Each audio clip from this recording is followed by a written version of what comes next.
வணக்கம். இன்றைக்கி நான் வந்து இந்த குடமிளகா பற்றினது தான் வீடியோ. இந்த குடமிளகாயில் நிறைய வீடியோ பார்த்துருப்பீங்க. இது வந்து இங்கே ஒருத்தர் வீட்டில் விளைஞ்சிது, அவங்க எனக்கு கொடுத்துருந்தாங்க இந்த குடமிளகா. வெரைட்டி கலர் கலராக போட்டிருக்கேன். இந்த வருஷம் ஈல்டு இதுன்னு சொல்லிட்டு கொடுத்தாங்க. ஃபஸ்ட்டு ஈல்டு இது. இந்த மிளகா வந்து என்ன சொல்ல வந்தேன்னா, இது கால்சியம் நிறைய இருக்குது. குடமிளகாய் விதையை எடுத்துகிட்டு நம்ம இந்த ஸ்கின்னை மட்டும் நம்ம எடுத்துக்கலாம். விதை கொஞ்சமாக தான் இருக்கும்.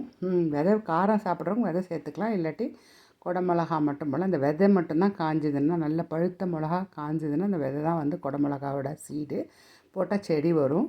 இது கால்சியம் அதிகமாக இருக்கும். நிறைய சாப்பாட்டில் எல்லாத்துலேயுமே சேர்த்துக்கலாம். பச்சை மிளகா மாதிரி இது நீங்கள் சேர்த்துக்கலாம்.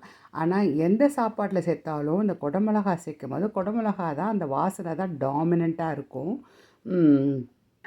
இந்த மிளகா எதுக்கு வந்து நம்ம பச்சை குடமிளகா பார்த்துருப்போம், சிகப்பு பார்த்துருக்கோம். இந்த மாதிரி பர்பிள் கலர் இந்த குடமிளகாயை நீங்கள் பார்த்துருப்பீங்களான்னு தெரியல, அதனால தான் இந்த வீடியோ போடுறேன். இதை பார்த்தீங்கன்னா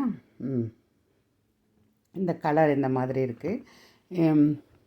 இது குட்டி மிளகா, இது எந்த கலரில் இருக்குது பாருங்கள்.